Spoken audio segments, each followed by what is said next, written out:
J'espère que vous êtes bien lunés car ce soir on s'intéresse de très près à notre satellite naturel, la Lune, qui sera pleine dans quelques jours, le 27 précisément.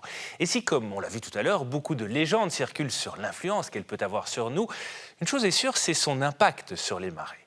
Mais comment se crée ce phénomène? Pour le savoir, Barbara Berthiaud a choisi l'une des baies qui connaît les plus grandes marées en Europe, celle du Mont-Saint-Michel. Ce matin-là, à l'aube, le Soleil a rendez-vous avec la Lune. Deux astres sans lesquels le phénomène des marées n'existerait tout simplement pas. Alors ici, on est à la frontière entre la Terre et la mer. Cette frontière, elle est marquée par cette ligne d'écume. Dame Lune est bien là, fidèle au poste, et s'apprête à accomplir, comme chaque jour, sa mission sur Terre. Tout le monde vit au rythme de la Lune, sans le savoir, parce qu'en fait, tout le monde vit au rythme de la marée. Le phénomène des marées est l'une des manifestations les plus visibles et les plus spectaculaires de l'influence exercée par la Lune sur la Terre. Avec la modeste contribution du Soleil, la force gravitationnelle des deux astres déforme la Terre et attire les masses océaniques, créant ainsi le flux et le reflux incessants des marées.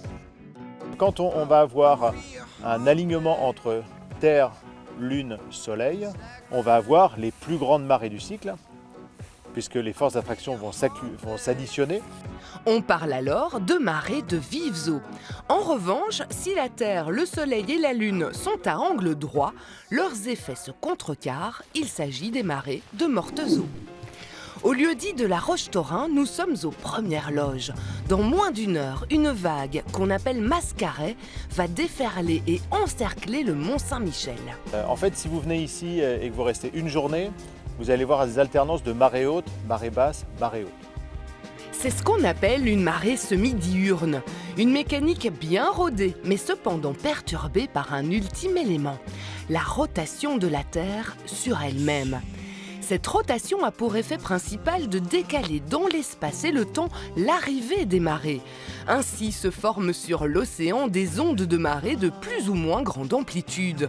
Cette onde, en baie du Mont-Saint-Michel, c'est le fameux Mascaret. Ce sont des milliards de mètres cubes d'eau qui sont en jeu. Un phénomène étonnant qui s'accompagne d'un vocabulaire bien précis. Une petite leçon s'impose. Le courant de marée montante s'appelle le flow. C'est un mot d'origine scandinave. On retrouve en islandais, dans plein de langues du Nord. Et ça, c'est un des héritages laissés par les Vikings sur ces côtes. Exactement comme l'estran, qui est la zone de balancement des marées, c'est-à-dire l'immensité qu'on a devant nous, qui représente en bas du Mont-Saint-Michel 250 km², ce qui est gigantesque. Quand la marée est descendante, on parle de jusant, et les couches de sédiments qui s'accumulent sur les berges au gré des marées se nomment la tangue. Voilà pour la théorie, il est temps de passer à la pratique. On voit la vague arriver, il y a les kayakistes là, qui sont partis du Groin du Sud tout à l'heure. La voilà, ou le voilà, le Mascaret, une vague d'une hauteur de 10 cm à peine. Ce n'est pas Hawaï certes, mais ne vous fiez pas aux apparences. On perçoit bien la vitesse.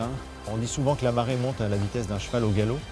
Ça, c'est un bobard qu'on raconte aux touristes, mais qui est basé sur une observation. C'est-à-dire que quand on perçoit l'arrivée de la vague au loin, on a l'impression de voir comme des chevaux qui sont en train de courir au galop.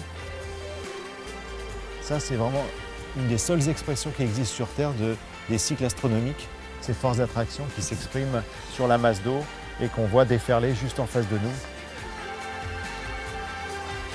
Le niveau est en train de monter et ça, c'est toute l'inertie de la masse d'eau qui est en train qui suit cette première onde et qui va remplir cette baie du Mont-Saint-Michel, c'est 250 km² d'estran.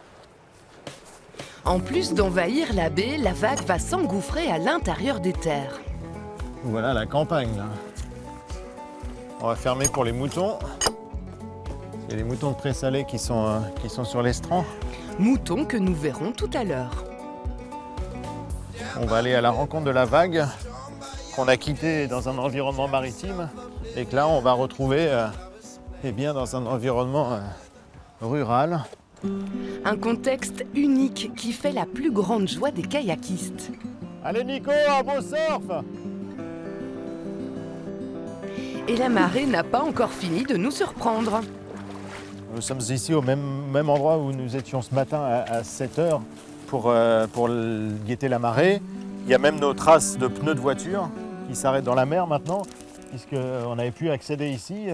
Maintenant, le paysage a foncièrement changé, puisque ce qui était un estuaire à marée basse avec un estran, des oiseaux, etc., est un immense lac. On a l'impression vraiment que c'est la mer, hein.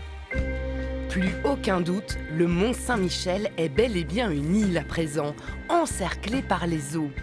Toute la vie du monument s'articule autour des marais. Ici même, au pied du mont, il y a quelques années à peine, s'étendait une digue, un parking inesthétique et des polders. Un immense chantier a permis au mont Saint-Michel de retrouver son caractère maritime d'antan, celui-là même qui a fait sa renommée. Déjà, on peut s'apercevoir que le modèle fonctionne, puisqu'on est dans une période de grande marée en ce moment.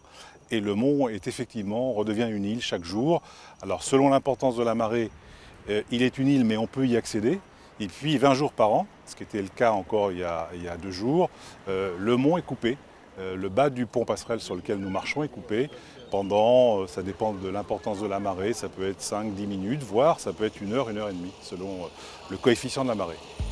Autre conséquence de ce phénomène, un écosystème exceptionnel dû à la juxtaposition des milieux marins et terrestres, avec comme parfait exemple de cette alliance les fameux présalés.